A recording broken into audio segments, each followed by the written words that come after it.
Allez, on est sur l'une des dernières interviews de ce plateau, magnifique plateau de la tribune. On n'entend plus les cigales parce qu'il y a moins de soleil, mais il est toujours très agréable d'être aux rencontres économiques d'Aix. Je reçois Mathias Burgard, vous êtes le directeur général d'Ardian France et vice-président exécutif de Ardian. Ardian, c'est un fonds d'investissement, vous êtes dans la finance, cette finance qu'on disait parfois sans visage, donc là, elle en a un. Alors, vous, peut-être, dans le contexte des rencontres d'Aix de cette année un peu particulier avec les élections demain, pas parler des élections, mais peut-être parler du contexte, c'est-à-dire de voir comment ça peut avoir un impact sur vos métiers. Est-ce qu'on a vu des tensions sur les taux d'intérêt, on a vu des tensions sur les marchés, sur les valeurs, et comment vous observez cette période qui est un peu d'incertitude, d'instabilité? Est-ce que ça peut changer des choses de la part des gens qui vous confient de l'argent ou de la part sur les investissements que vous pourriez faire? Alors déjà, il y a beaucoup de personnes qui nous interrogent, c'est finalement les marchés ne semblent pas surréagir alors que beaucoup d'acteurs en France ont des inquiétudes.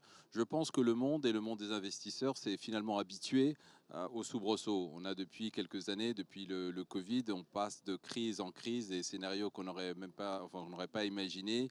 Le Covid qui finalement a mis tout Donc le monde. l'instabilité, c'est le business as usual. Mais quand même, celle-là, elle est un peu particulière, on ne l'attendait pas. À notre échelle, mais finalement, quand on voit les États-Unis, ils ont face aussi à une situation politique qui n'est pas simple, avec une polarisation finalement des opinions Qui est publiques générale dans le et monde générales, entier. qui est générale. Et donc finalement, vu de loin, les investisseurs institutionnels ne font pas forcément une très grande différence Donc vous ne entre. ressentez pas un coup d'arrêt, une volonté de Il se y a une dire, pause, attendons, il y a une le temps, pause. effectivement, Oui. il y a une pause, le temps de voir un peu les résultats des élections, de voir qu'est-ce qui va se passer ensuite. Nous-mêmes, on continue d'investir. On a encore récemment pris des décisions d'investissement, évidemment avec prudence. On ne ferait pas un dossier, disons, d'une taille Bien près du exceptionnellement micro. importante, juste Micro près de la bouche, quelques pardon. jours des élections. Mais je pense que les gens ne peuvent plus se permettre d'arrêter tout investissement chaque fois qu'il y a un soubresaut dans un pays Bon, du de monde. toute façon, vous sortez d'une période où il y a eu déjà quand même, Énormément. Voilà. peut-être nous en parler sur l'année 2023 compliquée, avec cette hausse des taux d'intérêt très brutale. Qu'est-ce que ça a eu comme impact? Où est-ce que vous en êtes aujourd'hui dans la gestion de vos actifs? Alors, d'une manière générale, effectivement, nous avons eu une remontée des taux extrêmement brutale qui, évidemment, a asséché le marché des liquidités qui était très important jusqu'à une date récente. Mais au fond, on peut se dire que cette année 2023 a été effectivement particulièrement violente, mais dès 2024, on rentre dans un rythme de croisière historiquement beaucoup plus en ligne sur ce qu'on a vu dans le passé. Donc, au fond, on revient à un niveau de liquidité qui était peut-être plus normal d'un point de vue historique. Donc, comment ça s'est concrètement matérialisé? D'abord en décembre, enfin vers la fin de l'année dernière, nous avons eu un assèchement du marché de la dette, favorisant moins d'investissements, puis également les investisseurs qui ont suivi dans une politique attentiste, attendant finalement la baisse des taux avant de recommencer à investir. Ça s'est un peu détendu en 2024.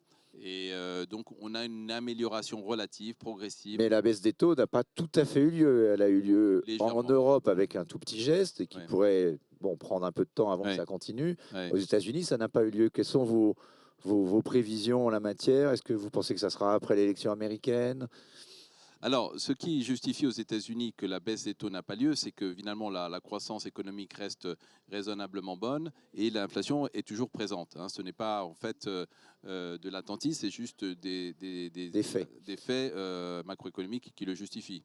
Donc, ce qui était plutôt positif par rapport à ce qu'on avait prévu, c'est qu'on avait prévu finalement une contraction économique, une sorte de décroissance qui ne s'est pas produit. Et donc, finalement, on est dans un scénario économique qui n'est pas trop mauvais par rapport à ce qu'on avait prévu. Et donc, si vous vous projetez, parce que vous êtes dans des investissements à long Long terme, terme, vous ouais. investissez au minimum pour 5 ans, Mm. comment vous voyez Est-ce qu'on va, certains économistes, effectivement, disaient en début d'année, mais bon, c'était en début d'année, Mm. qu'on allait peut-être retrouver en 2025 un cycle de croissance assez positif. Il y a eu un certain nombre de mouvements, alors tirés par la croyance dans l'intelligence artificielle, qui ont fait que certaines entreprises ont tiré vers le haut l'ensemble des valeurs. Est-ce que vous pensez qu'on pourrait rentrer dans un cycle nouveau de hausse des valeurs des marchés? Alors, il y a des tendances de long terme. Et nous, comme vous le soulignez, on est investisseurs de long terme, entre 15 et 20 ans, voire plus. Et donc, on est rentré dans une période depuis les années du Covid, avec la crise en Ukraine, avec la crise énergétique. On est rentré dans une période qui est plus chaotique. Donc, c'est très important de regarder plus loin au moment d'investir, mais d'accepter finalement, au travers d'une prime de risque supérieure, qu'il y aura effectivement des soubresauts dans cette trajectoire. Donc aujourd'hui, finalement, quelles sont les tendances fortes qui se dessinent? Une transition énergétique qui va s'opérer d'une manière ou d'une autre. La transition que vous allez accompagner, financer? Absolument, à travers nos investissements dans les renouvelables, dans l'hydrogène vert, et finalement dans tout ce qui est décarbonation de l'économie. Ensuite, il y a effectivement les gains de productivité qui seront générés au travers de l'utilisation des données, et en particulier de l'intelligence artificielle. C'est une tendance forte et durable et concrète. Après, il y a des spéculations sur ce thème-là. Peut-être elles sont excessives, d'après vous? Oui, bien sûr, bien sûr. Et il y aura des gagnants et des tendances. perdants dans cette période-là. Mais aujourd'hui, clairement, il y a une rupture technologique majeure. Parlons un petit peu aussi du marché du capital investissement. Dans Ouais. Guardian, vous êtes un des principaux acteurs européens. Ouais. On dit beaucoup qu'il va y avoir une restructuration de ce marché, il pourrait y avoir des concentrations. C'est quelque chose auquel vous croyez? Oui, parce que pour deux raisons. D'abord, parce qu'en fait, les acteurs du private equity sont de plus en plus soumis à des contraintes d'investissement importantes. On parlait tout à l'heure de l'intelligence artificielle, donc des investissements massifs à réaliser, des contraintes réglementaires de plus en plus pesantes. Donc ça, c'est au niveau des coûts. Et au niveau de revenus, compte tenu finalement de la fin du quantitative easing, donc de cette liquidité qui a été exceptionnelle pendant des années, eh bien, un gâteau plus petit à se répartir.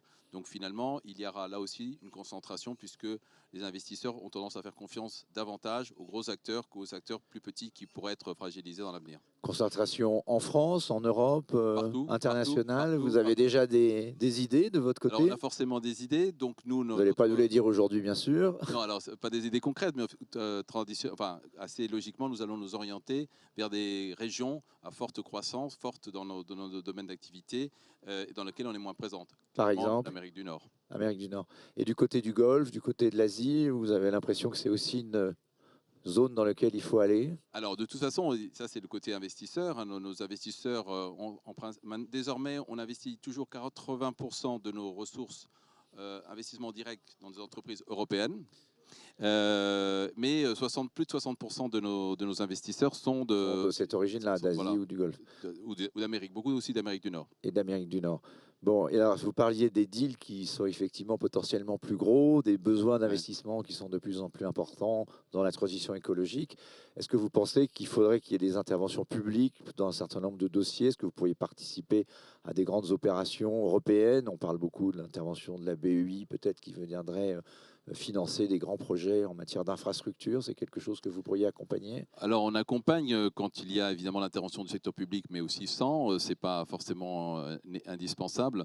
Mais on assiste effectivement, c'est à la fin d'un cycle très, très libéral où finalement les États ont réappris la vertu d'une intervention dans l'économie en termes d'investissement, une politique plus keynésienne.